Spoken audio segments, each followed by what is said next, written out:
Hi, my name is Matt, and this is our CSR project on Google. This is also with Rory, Lewis, Thomas, Tom, and Saeed. We're going to start off with a short video describing Google.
All right, now I'm going to be describing Google's CSR program.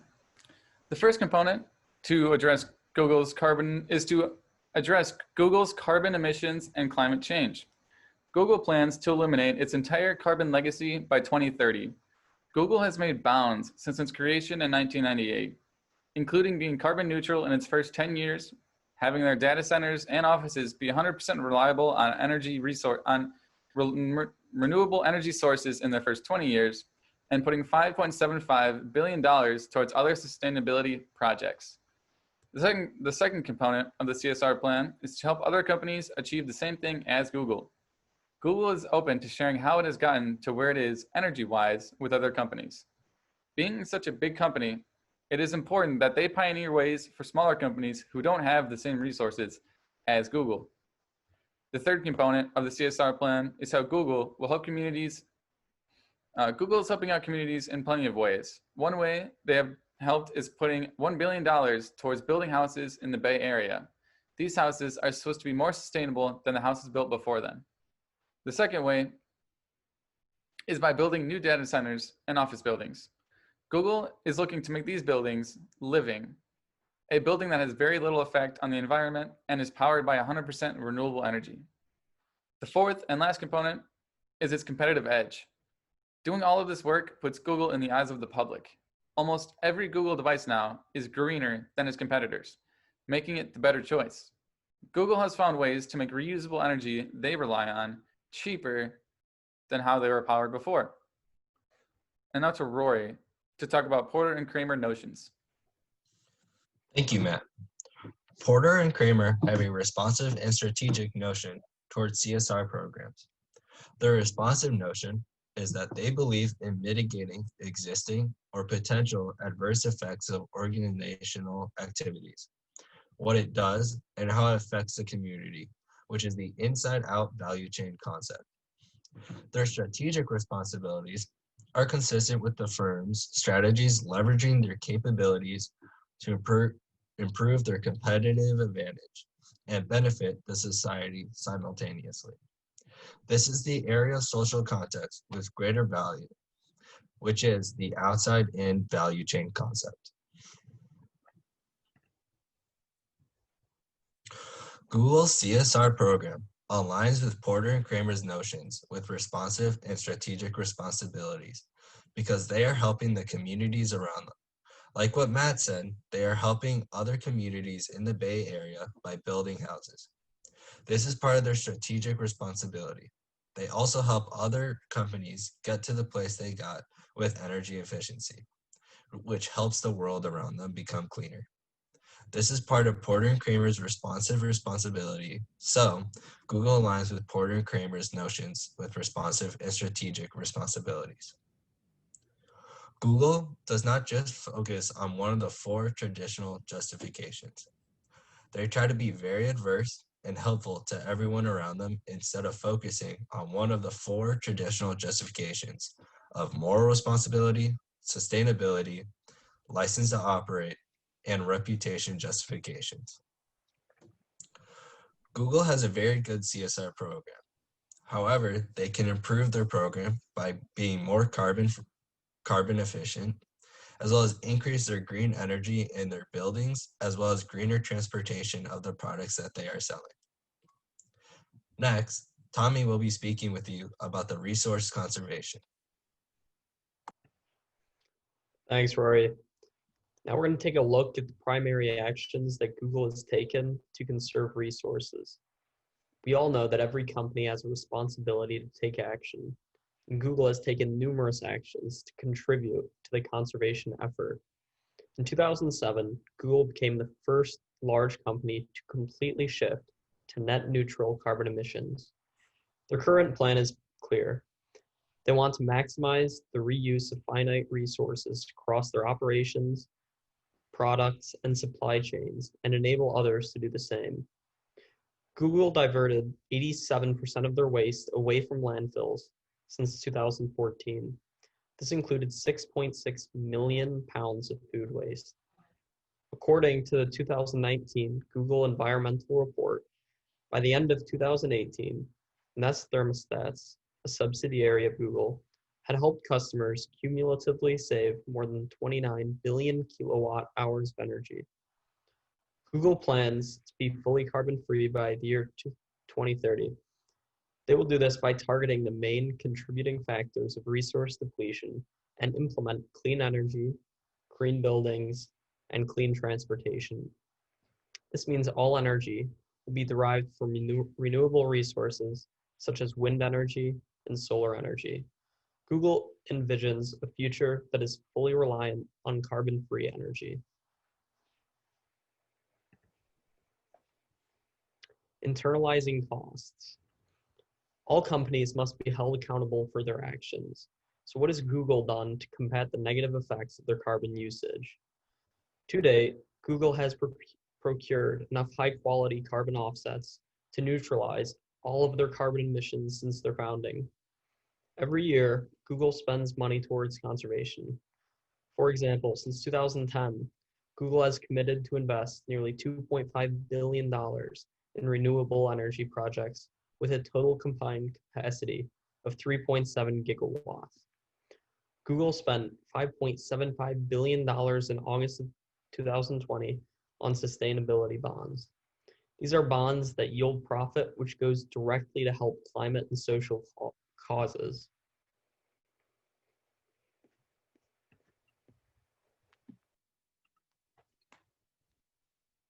Moving on to discrimination within Google. There are two main groups that have been discriminated against at Google, one being conservatives and the other being women. James Damore was a Google engineer who wrote a controversial memo in 2018 that criticized Google for being politically left-leaning and it also described how women were paid less only for their biological differences and not hiring practices. He also claimed people who have had conservative views have been fired from Google. The pattern being were mostly white and male. He argued that Google was discriminating against white men, specifically. Damore even claimed that being conservative at Google was like being gay in the 1950s.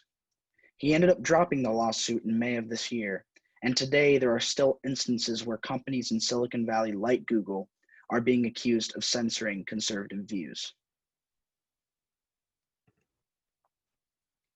The year before, Google experienced a lawsuit from 3 women who claimed that they had been placed in a lower level job because they were women, and that led them to having lower wages. The 3 women, Kelly Ellis, Holly Pease, and Kelly Wajuri, claimed that they were denied promotions which hindered their careers.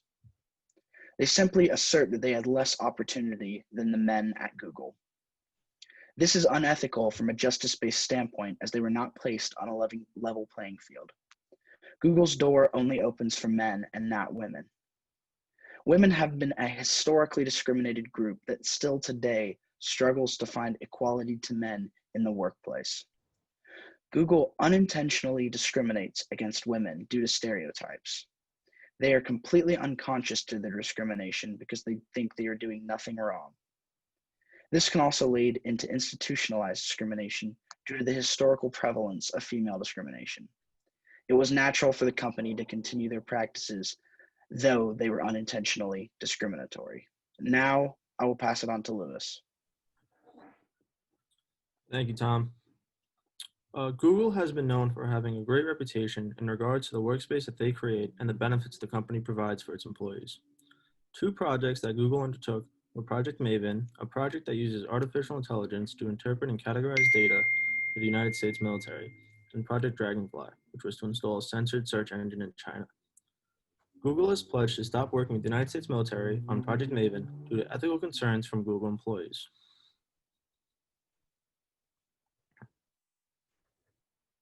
Project Dragonfly was originally a secret search engine project by Google to be compatible with China's censorship provisions. The project was leaked out to the public in 2018. China has faced backlash before for their oppressions of Tibetans and Uyghurs. They are now looking to be able to define the truth for all in the country by limiting what the people of China can know. An example of this is that Tiananmen Square protests will show no results when searched. Google's Vice President of Public Policy, Karan Bacha, confirmed in a Senate Judiciary hearing, July 2019, that Google has terminated Project Dragonfly. Google's current CSR program is focused on making the world a greener place. Google is focused on solving the problem of climate change and have created the google.org Impact Challenge on climate change. This will commit 10 million euros to help fund ideas that use technology to help Europe become a greener and better place. Now Syed will talk about how Google has handled the COVID-19 pandemic. In July 2020, Google announced that it would be keeping its employees home until July 2021. The original plan was for employees to return by January, like most other companies. However, by pushing their return time to July, it became the first major US corporation to formalize such an extended timetable. This plan affected nearly 200,000 employees. This decision was made by Alphabet Chief Executive Sundar Pichai. When asked about this decision, he says, "I hope this will offer the flexibility you need to balance work with taking care of yourselves and your loved ones over the next 12 months. This demonstrates ethics of care as the employees are dependent on the company to pay their salaries and give them a safe working environment. The company sent them home to work because it was no longer safe to work in a public office. They're exercising special care because even though they do not have to keep them working from home, they are to prevent them from getting sick. This decision is made from a stakeholder point of view because most people will get more work done in an office and faster.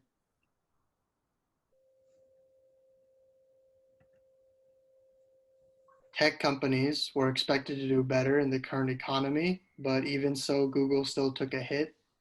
Stocks fell starting February 20th to March 23rd as the economy slowed down. There was a 30% decline in stocks.